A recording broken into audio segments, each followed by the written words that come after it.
Hello दोस्तों, कैसे हैं आप सब। आशा करते हैं आप सब जहां भी होंगे स्वस्थ होंगे और अपनी तैयारी को बेहतरीन ढंग से कर रहे होंगे। तो आप सभी के साथ मेरी दुआएं बहुत अधिक हैं और आप सभी को शिक्षक दिवस यानी टीचर्स डे की हार्दिक शुभकामनाएं। तो आज हम बात करने वाले हैं इस सेशन के अंतर्गत संधि की। किसकी बात करने वाले हैं? तो संधि की बात करने वाले हैं। और यह जो है सेशन बहुत ही महत्वपूर्ण होने वाला है। इसको जो है इंग्लिश में कंजक्शन बोलते हैं। किसको? संधि को जो है कंजक्शन बोलते हैं इंग्लिश में, ठीक है। और इसी की चर्चा इसमें होगी और पूरी संधि जो है एक ही वीडियो में क्या हो जाएगी, समाप्त हो जाएगी और जो है आपको पूरा का पूरा समझ में भी आ जाएगा। तो चलिए वीडियो को शुरू करते हैं। तो देखिए संधि, तो इसके पहले हमने आपको काव्य सौंदर्य के तत्व बता दिया है। रसछंद अलंकार आपने अगर उसको नहीं देखा है तो जाकर देख लीजिए, हम उसको डिस्क्रिप्शन में दे देंगे और वहां पर आप क्लिक करके देख सकते हैं। तो संधि, संधि वही आप अगर यदि आप इतिहास पढ़े हैं, ठीक है, तो उसमें संधि का जिक्र होता था। दो राजाओं में युद्ध होता था और लास्ट में जो है आपस में दोनों मिल जाते थे, यानी कि संधि कर लेते थे, ठीक है। तो संधि का अर्थ जो होता है मेल होता है। क्या होता है? मेल, यानी कि मिलाप। दो अलग चीजें हों या वस्तु हो, व्यक्ति हो, वो क्या होता है? मिल जाएं, वही संधि होता है। या फिर संयोग या समझौता, या फिर जो है एक तरह का जो है वर्ण विकार। तो यहाँ पर जो है मेल जो है एक तरह का वर्ण विकार है, तो खासकर इसी पर चर्चा होने वाली है। ये सारे अर्थ जो हैं एक जैसे ही हैं, इसलिए लिखा गया। परिभाषा की बात करते हैं तो दो वर्णों जिनमें स्वर और व्यंजन होता है, ठीक। तो कुल स्वरों की संख्या जो है यानी प्रमुख स्वरों की संख्या 11, व्यंजनों की संख्या 33। तो दो वर्णों के मेल से होने वाले विकार को ही क्या कहा जाता है? संधि कहा जाता है, ठीक है।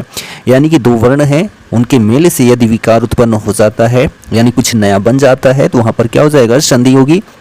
या फिर जो है जब दो अक्षरों के मिलने से तीसरे शब्द की रचना होती है, तो वहां पर भी संधि होती है। अब बात करते हैं संधि विच्छेद की, क्योंकि संधि में संधि होती है और संधि विच्छेद होता है, यही दो चीजें होती हैं।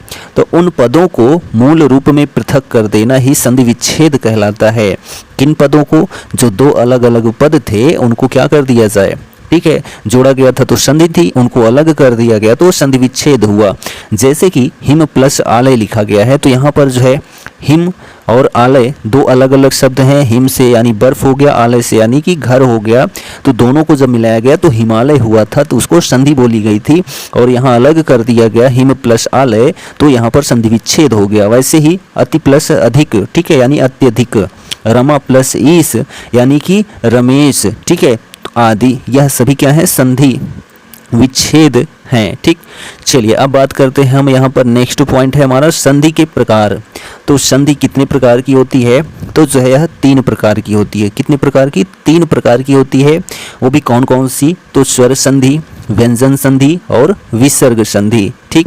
अब इन पर ही चर्चा होगी। और जो स्वर संधि हैं इनके भी भेद हैं। वो भी कितने भेद हैं? तो 5 भेद हैं। तो चलिए अब बात करते हैं स्वर संधि की। तो देखिए स्वर, तो स्वर आप जानते ही हैं स्वर क्या होता है, ठीक है।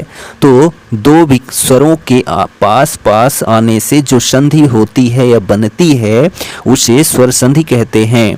यानी कि दो स्वरों के मेल से जब संधि बनती है तो उसे ही स्वर संधि कहते हैं।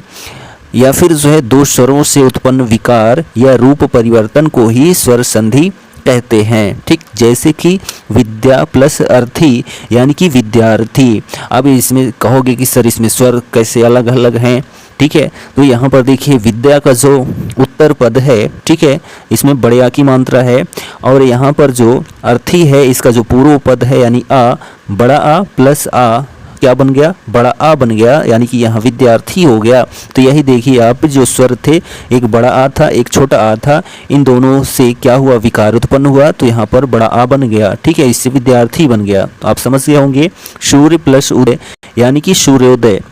यहाँ पर देखिए सूर्य, ठीक है, आ आया और यहाँ पर जो है ऊ आया, तो ये भी क्या है? स्वर ही था, ठीक है। इन दोनों को जब मिला गया दिया गया तो ओ बन गया सूर्योदय आदि, ठीक है। इनके 5 भेद होते हैं। किनके? स्वर संधि के 5 भेद होते हैं। वो कौन कौन से होते हैं? इन पर भी चर्चा होनी है। तो दीर्घ संधि, यण संधि, गुण संधि, अयादि संधि और वृद्धि संधि, ठीक है। तो ये 5 संधियां हैं किनके, स्वर संधि के भेद। ठीक, चलिए अब बात करते हैं स्वर संधि के जो 5 भेद हैं उनके बारे में। तो पहला है दीर्घ संधि, या फिर हम इनको बोलेंगे दीर्घ स्वर संधि। ठीक, तो जो है दीर्घ स्वर संधि क्या होती है, तो इस संधि में जो है पूर्व पद का अंतिम और उत्तर पद का प्रथम वर्ण जो होता है समान होता है, वहीं पर जो है दीर्घ स्वर संधि होती है।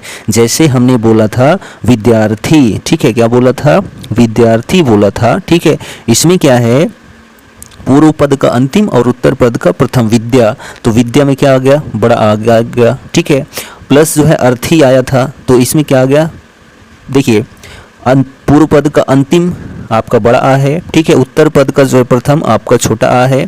इन दोनों से जो समान वर्ण से जो बना शब्द आया विद्यार्थी आया, तो इसलिए यहाँ पर जो है आपका कौन सी संधि है, दीर्घ स्वर संधि है। तो बड़ा आ प्लस आ बराबर जो है बड़ा आ होगा। ठीक है, तो यहाँ दीर्घ स्वर संधि है। अथवा जब शब्दों या वर्णों में जो है स्वजातीय पद आए तो भी वहाँ पर दीर्घ स्वर संधि होती है। स्वजातीय पद, ठीक है, यानी एक ही जाति के एक ही बिरादरी के आते हैं तब भी वहाँ पर दीर्घ स्वर संधि ही होती है। ठीक है, तो यह भी आप याद रखेंगे। जैसे कि हम बोलें धर्मार्थ, क्या बोलते हैं, धर्मार्थ अगर हम बोले हैं तो यहाँ पर हम क्या लिखेंगे, धर्म प्लस अर्थ लिखेंगे, यही लिखेंगे ना, धर्म प्लस अर्थ। तो यहाँ पर क्या है, छोटा आ, यहाँ भी यहाँ भी क्या आया, छोटा आ, तो बराबर क्या आ गया, बड़ा आ गया। ठीक है, तो यहाँ पर भी क्या है, दीर्घ स्वर संधि ही है। अब यहाँ पर हम ट्रिक की बात करते हैं। तो ट्रिक क्या है कि जब किसी शब्द के बीच में जो है बड़ी मात्रा आती हो, ठीक है, कौन सी मात्रा आती हो, बड़ी मात्रा आती हो, तभी वहाँ पर दीर्घ स्वर संधि ही होती है। अब वो बड़ी मात्रा कौन सी होगी, तो वही बड़ा आ और बड़ी ई। ठीक है, और वह कौन सी मात्रा, बड़ा आ बड़ी ई या फिर बड़ा ऊ या फिर री आएगा, तब भी वहाँ पर जो है दीर्घ स्वर संधि होगी।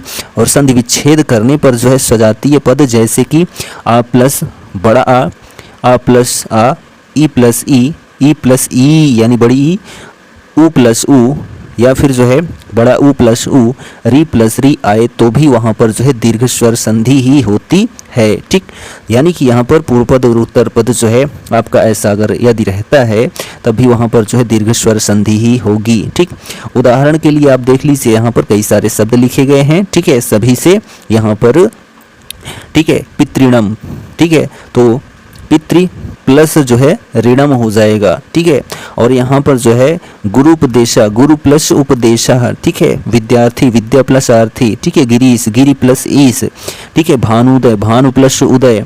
ठीक है, यहाँ सब में क्या है, तो यहाँ इन सभी शब्दों में जो है केवल दीर्घ स्वर संधि है। ठीक, चलिए दूसरा देखिए स्वर संधि के भेद।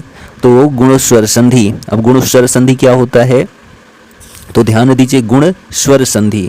तो इस संधि में जो है पूर्व पद के अंत में छोटा आ या फिर बड़ा आ, ठीक, तथा उत्तर पद का जो प्रथम वर्ण होगा वह छोटी ई या बड़ी ई, छोटा ऊ या बड़ा ऊ, री या लिरी कोई भी हो सकता है।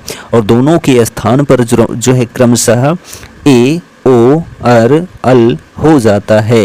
यानी कि जो है जो आपका पूर्व पद होगा, ठीक है, उसमें आपको यह मिलेगा, क्या मिलेगा, छोटा आ या फिर बड़ा आ मिलेगा। ठीक है, और उत्तर पद में जो है आपको ई उ री लिरी इनमें से कोई भी हो सकता है। तो वहाँ पर जो है आपका गुण स्वर संधि होगा और उनको जब मिला दिया जाएगा तब जो है आपको निकल करके आएगा ए ओ अर अल निकल के आएगा। यार ट्रिक हमारी क्या है कि जब किसी शब्द के बीच में जो है ए की मात्रा आए, ओ की मात्रा आए या फिर जो है अर की मात्रा आए तब भी वहाँ पर जो है गुण स्वर संधि होगा। और संधि विच्छेद करने पर जो है आ ई उ री आएगा, तभी वहाँ पर जो है गुण स्वर संधि ही होगी। तो आपको इतना याद रखना है, ए ओ, ठीक है, और अर अगर आता है किसी शब्द के बीच में तो जो है वहाँ पर गुण स्वर संधि है। ठीक, या फिर जो है छोटा आ या फिर बड़ा आ के साथ जो है आपको क्या दिखाई देगा, छोटी ई बड़ी ई, छोटा ऊ बड़ा ऊ या फिर री। यानी कि जो आपका पूर्व पद होगा उसमें ये होगा और जो उत्तर पद होगा आपका इसमें ये होगा। जैसे लिखा है महोदय। तो यहाँ पर हम इसको अगर तोड़ते हैं यानी संधि विच्छेद करते हैं तो क्या हो जाएगा, महा प्लस उदय। ठीक है, तो महा में क्या आ गया, बड़ा आ गया। ठीक है, और उदय में क्या आ गया, छोटा ऊ आ गया। तो यहाँ पर जो है गुण स्वर संधि है। ठीक है, और बात कर रहे हैं राकेश। ठीक है, तो राकेश, राग प्लस ईस। ठीक है, तो यहाँ पर जो है राकेश हो जाएगा। और यहाँ पर जो है महेश, महा प्लस ईस। ठीक है, और यहाँ पर देव प्लस ऋषि, सप्त प्लस ऋषि, महा प्लस ऋषि, चंद्र प्लस उदय, इन सब में क्या है, गुण स्वर संधि है। ठीक है, तो यह पॉइंट आपको समझ में आ गया होगा। ठीक है, राकेश आया था तो राका प्लस ईस होता है, इसका जो है संधि विच्छेद। ठीक, चलिए तीसरा है हमारा यहाँ पर स्वर संधि के भेद में वृद्धि स्वर संधि।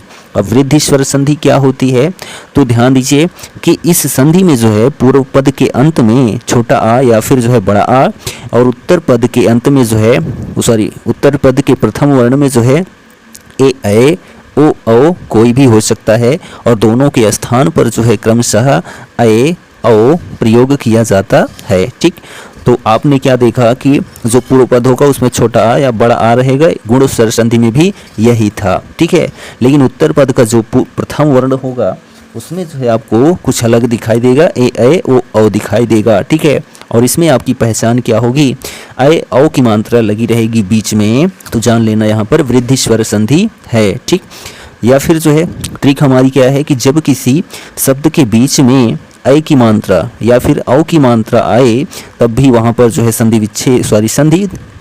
वृद्धि स्वर संधि होगी।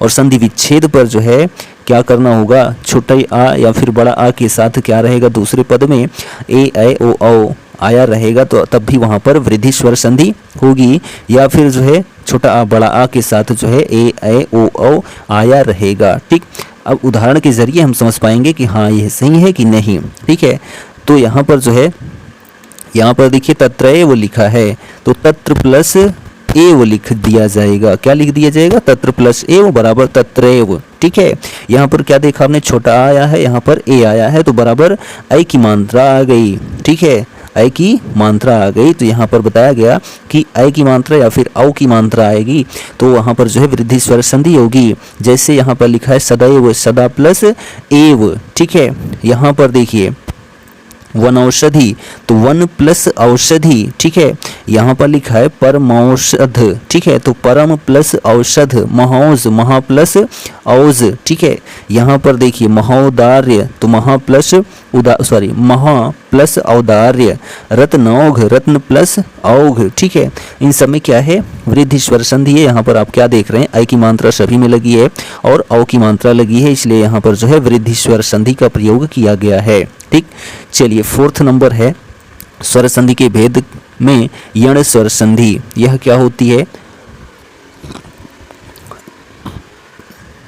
तो इसमें जो है इस संधि में पूर्व पद के अंत में जो है छोटी ई, बड़ी ई, छोटा ऊ, बड़ा ऊ, री, तथा उत्तर पद का जो प्रथम वर्ण होगा उसमें छोटा आ, बड़ा आ, ए ओ औ अंग कोई भी हो सकता है। तो दोनों के स्थान पर जो है क्रमशः या यू, ये यंग, या रा, ला, वा, री, ला हो जाता है। और ये सर ये तो समझ में बहुत कम आ रहा है, पता नहीं आप क्या बोल रहे हो। तो आप इतना याद रखिए कि इस संधि में जो है जो पूर्व पद होगा उसके अंत में छोटी बड़ी, छोटा ऊ, बड़ा ऊ या फिर री रहेगा। ठीक है, इतना आप याद रखिए। और उसके बाद आप ये याद रखिए या वारा ला। ठीक है, लिरी ला हो जाता है, ये आप याद रखिए। आपको बस याद हो गया कि यण स्वर संधि क्या होती है। हमारी जो ट्रिक कहती है जब किसी शब्द का जो है दूसरा अक्षर आधा अक्षर हो या वा ला के पहले जो है आधा अक्षर आए और संधि विच्छेद पर जो है ये सारे कंडीशंस फॉलो हों तो वहाँ पर यण स्वर संधि होती है। यानी कि कंडीशन क्या है कि जो पूर्व पद होगा उसके अंतिम में क्या लगा रहेगा, छोटी बड़ी ई या छोटा ऊ बड़ा ऊ या फिर री लगा रहेगा, और जो उत्तर पद होगा उसके प्रथम वर्ण में छोटा आ, बड़ा ए ऐ ओ औ या अंग लगा रहेगा, तब भी वहाँ पर यण स्वर संधि होगा। या आप याद रखिए कि जो है जो दूसरा अक्षर होगा आधा अक्षर होगा, ठीक है, या व र ला के पहले जो है आधा अक्षर लगा रहेगा, तभी वहाँ पर यण स्वर संधि ही होगा, ठीक। और या फिर जो है ये आपका ये सिस्टम है, ठीक।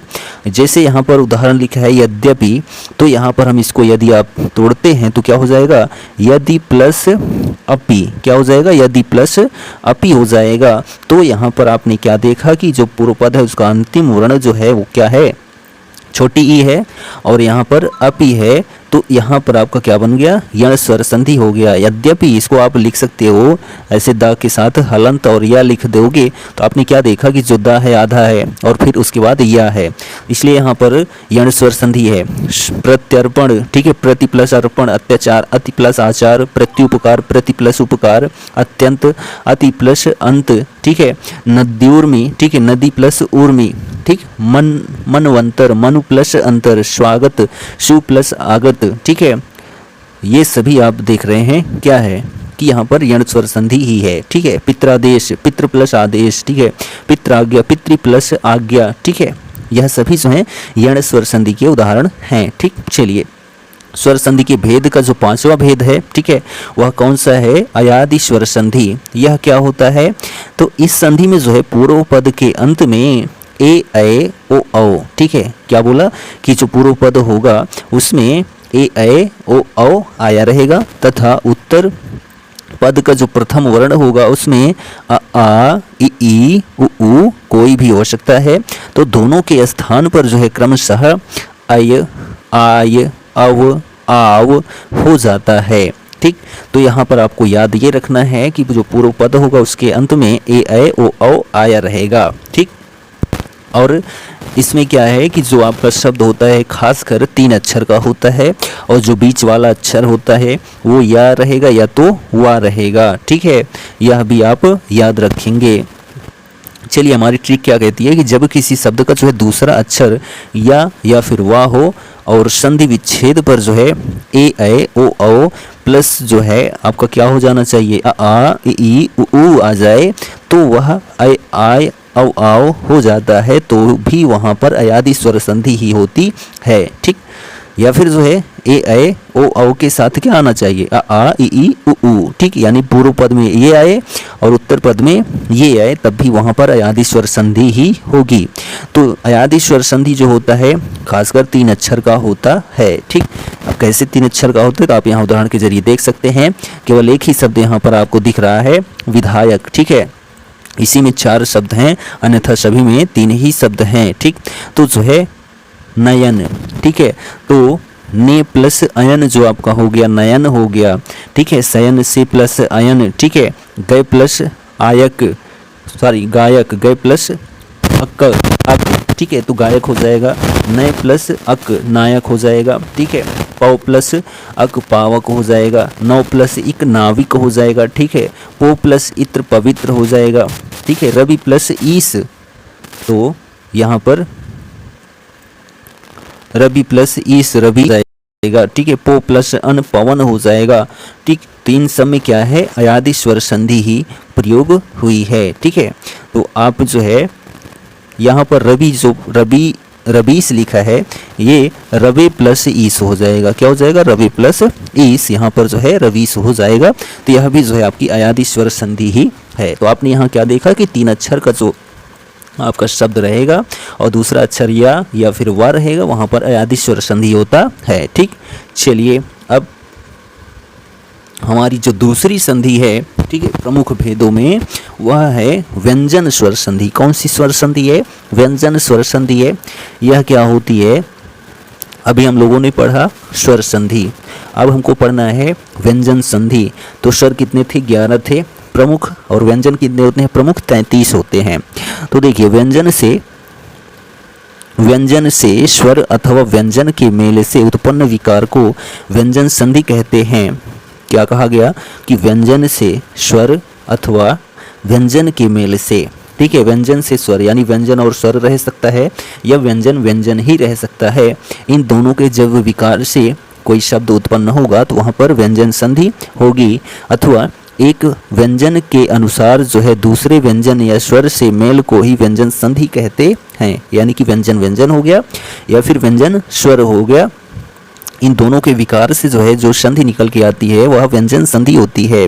और इसको जो है संस्कृत में हल संधि कहते हैं। यह बहुत ही पूछा जाता है कि हल संधि किस संधि को कहते हैं, तो व्यंजन संधि को कहते हैं। ठीक, अब इसकी ट्रिक क्या है कि किसी भी शब्द में जो है संधि विच्छेद हो जाने पर प्रथम पद का अंतिम व्यंजन में जो है हलंत, ठीक है, लगा हो तो वहां पर जो है कौन सी संधि होगी, व्यंजन होगी। कब, जब आपके जो पूर्व पद होगा उसके अंतिम वर्ण में जो है क्या लगा रहेगा, हलंत लगा रहेगा। यानी कि आप जब संधि विच्छेद करोगे तब वहां पर आपको यह दिखाई देगा, तब वहां पर आपकी व्यंजन संधि होगी। ठीक, जैसे यहाँ लिखा है उदाहरण के रूप में वागीश लिखा है, वागीश, ठीक है।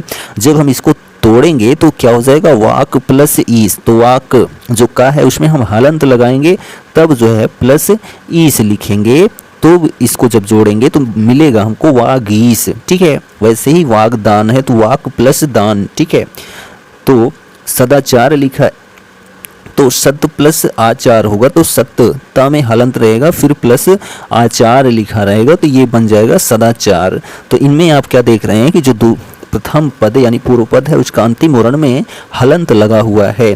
सच्चरित्र लिखा है तो सत प्लस चरित्र, सज्जन लिखा है तो सत प्लस जन लिखा रहेगा। सन्मार्ग लिखा है तो सत प्लस मार्ग लिखा रहेगा। ठीक है, उद्घाटन लिखा है तो उत प्लस घाटन, ठीक है, और तत् प्लस टीका, ठीक है, सम प्लस तोष, ठीक, रामायण, ठीक है, राम प्लस आयण, ठीक, परिच्छेद तो परि प्लस छेद, तो यहाँ परित प्लस छेद। ठीक है, इन सब में क्या है, सम प्लस हार, उत प्लस लाश, तत् प्लस लीन। इन सब में क्या है कि जो प्रथम पद है, पूर्व पद है, उसका अंतिम वर्ण में हलंत लगा हुआ है, तो इसलिए यहाँ पर जो है व्यंजन संधि है। ठीक, चलिए अब लास्ट हमारी बनती है यहाँ पर विसर्ग संधि। कौन सी, विसर्ग संधि बनती है। तो विसर्ग संधि क्या होती है, तो विसर्ग के साथ स्वर या फिर जो है व्यंजन मेल से जो विकार उत्पन्न होता है उसे ही विसर्ग संधि कहते हैं। तो विसर्ग के साथ क्या हो जाएगा, स्वर रहेगा या फिर व्यंजन ही रहेगा, तो उससे जो विकार उत्पन्न होगा वहां पर विसर्ग संधि होगी। विसर्ग आप जानते ही हो, जिसको हम आहा की मात्रा एक प्रकार से बोलते हैं। ठीक है, तो अथवा फिर विसर्ग के साथ जो है जब किसी स्वर अथवा व्यंजन का मेल होता है तो उसे विसर्ग संधि कहते हैं। यानी कि विसर्ग के साथ स्वर लगा रहेगा या व्यंजन लगा रहेगा तब भी वहां पर विसर्ग संधि ही होगी। ठीक, ट्रिक की बात करते हैं तो जब किसी भी शब्द में जो है संधि विच्छेद हो जाने पर प्रथम पद का जो अंतिम व्यंजन होगा उसमें क्या लगा रहेगा, विसर्ग लगा रहेगा, यानी आहा की मात्रा लगी रहेगी, तो वहां विसर्ग संधि होती है। ठीक है, तो यह बहुत छोटा ट्रिक है और इसमें तो ट्रिक कम से कम आपको 10 से 15-20 ट्रिक मिलेंगी, तब जाके यह आपको कंप्लीट मिलेगा। नॉर्मल अगर बात करें तो यही आपकी ट्रिक है। ठीक, उदाहरण के जरिए देखें, यहाँ पर लिखा है निश्चल। ठीक है, तो जब निश्चल को जो है हम तोड़ेंगे तो ये बनेगा निहि। क्या बनेगा, निहि बनेगा प्लस छल बनेगा, तो इसको हम जब एक करेंगे तो बन जाएगा निश्चल। ठीक है, वैसे ही निश्चल है, मनस्ताप है तो मनः प्लस ताप, यहाँ निश्चय लिखा है तो निह प्लस चय। ठीक है, निस्सार लिखा है तो निह प्लस सार हो जाएगा।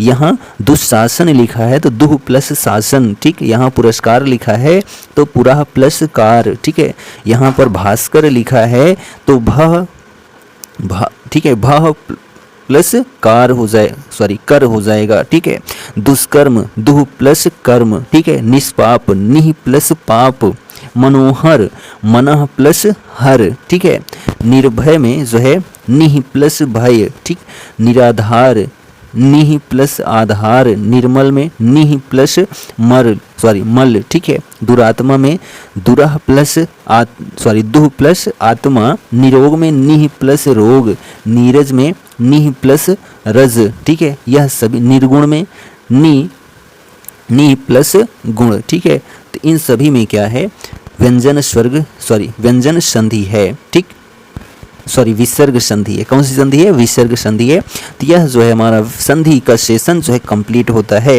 आपको वीडियो कैसा लगा कमेंट करके ज़रूर बताइए। यदि आपको सेशन अच्छा लगा हो तो अपने दोस्तों में शेयर करना बिल्कुल मत भूलें। आप सभी को फिर से एक बार शिक्षक दिवस की हार्दिक शुभकामनाएं। आपको जो भी शिक्षक मिले आपको इतनी ऊंचाइयों पर ले जाएं जहां आप पहुंचना चाहते हैं।